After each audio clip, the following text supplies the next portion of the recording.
Hello दोस्तों, तो आपने भी मनी हाइस्ट सीरीज देखी है, तभी आपने इस वीडियो पर भी क्लिक किया है। तो आज के वीडियो में मैं आपको बताऊंगा कि एक स्पेनिश सीरीज इंडियन ऑडियंस में इतनी फेमस कैसे हो गई, और बीच बीच में कुछ ऐसे फैक्ट्स भी बताऊंगा इस सीरीज के बारे में जो शायद आपको पता नहीं हो। So let's get started. सबसे पहले है एक ऐसी सीरीज है जिसे हम कह सकते हैं कि ये डायरेक्टली या इनडायरेक्टली हाइस्ट यानी चोरी को प्रमोट करती है, और इसके इसी कॉन्सेप्ट के कारण कुछ लोग इन्फ्लुएंस होके सच में बैंक में चोरियां करने लग गए थे। इंडिया में भी 2-3 केसेस सामने आए हैं, लेकिन दुनिया भर में भी बहुत से केसेस सामने आए थे। यूएसए, ब्राजील, कनाडा, यहाँ भी बहुत जगह पे बैंक में से नाकामयाब चोरी की कोशिश करी गई थी।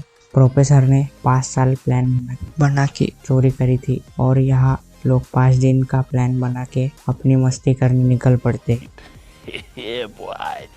ब्राजील में तो चोर ने बैंक से पैसा चुरा लिया, लेकिन बाहर आते ही सारे पब्लिक में बाहर हवा में उड़ा दिया, जैसे कि हम मनी हाइस्ट के सीजन 3 के स्टार्ट में देखा था। चलो, ये तो हो गई चोरी वाली बात, लेकिन इसके अलावा भी कुछ अच्छी बातें भी इसमें दिखाई है और कुछ इरिटेटिंग बातें भी है।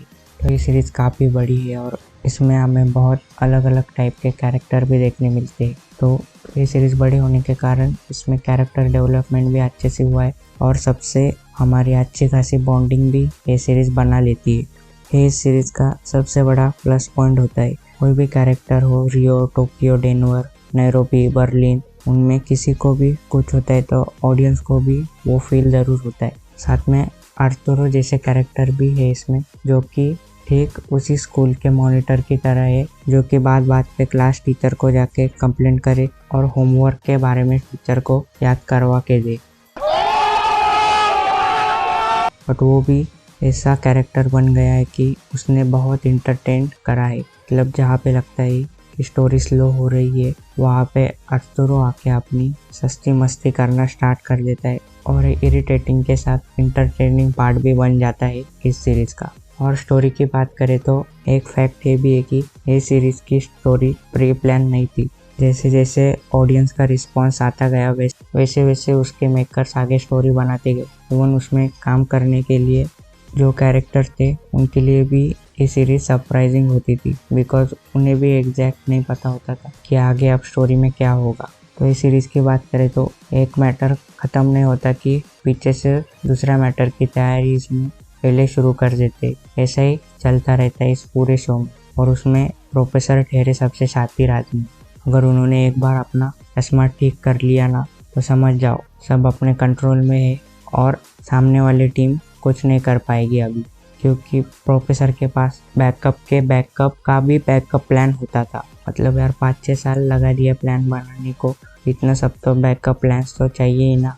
वो सस्ती मस्ती नहीं, वो सीरियस मस्ती करना चाहते थे पुलिस लोगों के साथ। और पुलिस लोगों की क्या ही बात करें, इसमें जो पुलिस दिखाए है, मतलब कोई भी कभी भी कुछ भी कर जाता है इसमें। जैसे कि टोक्यो बाहर जाके पूरा शहर घूम के वापस भी आ जाती है इतने सारे पुलिसों के सामने, फिर भी वो कुछ नहीं कर पाते। खैर, तो आपके मन में भी ये सवाल ज़रूर आता होगा कि एक स्पेनिश सीरीज होके ये इंडिया में इतनी फेमस कैसे हो गई। तो इसका सबसे बड़ा रीज़न है लॉकडाउन एंड मनी हाइस्ट का सीज़न 4 रिलीज़ होने का सही टाइम। बिकॉज मनी हाइस्ट का सीज़न 4 अप्रैल 2020 में रिलीज़ हुआ था, और उसी टाइम हर जगह लॉकडाउन हुआ था, और सब लोग घर बैठे बैठे OTT पे सर्च कर रहे थे कि अब क्या देखे, ये देखे या वो देखे। तो उसमें तब सीज़न 4 नया आया था, तो लोगों ने सोचा कि अभी कुछ काम तो है नहीं, तो लगे आज चारों सीज़न ही देख लेते। तो ऐसा करते करते बहुत लोगों ने उसे देख लिया, और अलग ही हाइप उसकी इंडिया में बन गई। लेकिन उसकी स्टोरी भी एंगेजिंग थी, और उसके कैरेक्टर का सेटअप भी बढ़िया करा था, इससे लोगों को ये शो भी पसंद आया। दूसरी बात ये थी कि इस पर इतने मीम्स बन गए लॉकडाउन में, और इतनी हाइप क्रिएट हो गई कि जिसने कभी ये शो देखा ना हो या कभी इस शो का नाम भी सुना ना हो, उसके मन में भी ये शो देखने के लिए उत्सुकता बढ़ गई। जैसे कि है वैक्सीन वाला सॉन्ग।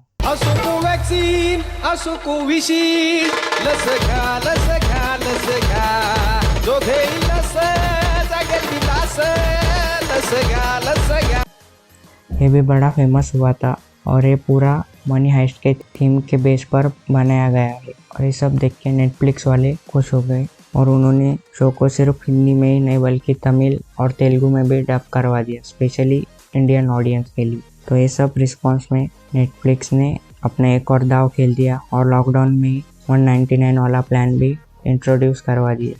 बहुत से ऑडियंस उस प्लान की तरफ अट्रैक्ट हो गई और वो प्लान उन्होंने खरीद भी लिया। तो ये सब थे कुछ रीज़न जिन्होंने मनी हाइस्ट को बूस्ट कर दिया है इंडिया में, और साथ में नेटफ्लिक्स का most watch non English show भी बन गया था। हालांकि अभी स्क्विड गेम ने वो रिकॉर्ड तोड़ दिया है और अभी squid game most watch non English show बन चुका है।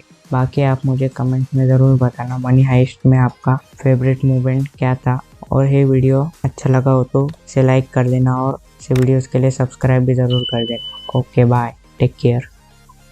असो कोवॅक्सिन असो कोविशील्ड लस घ्या दोघेही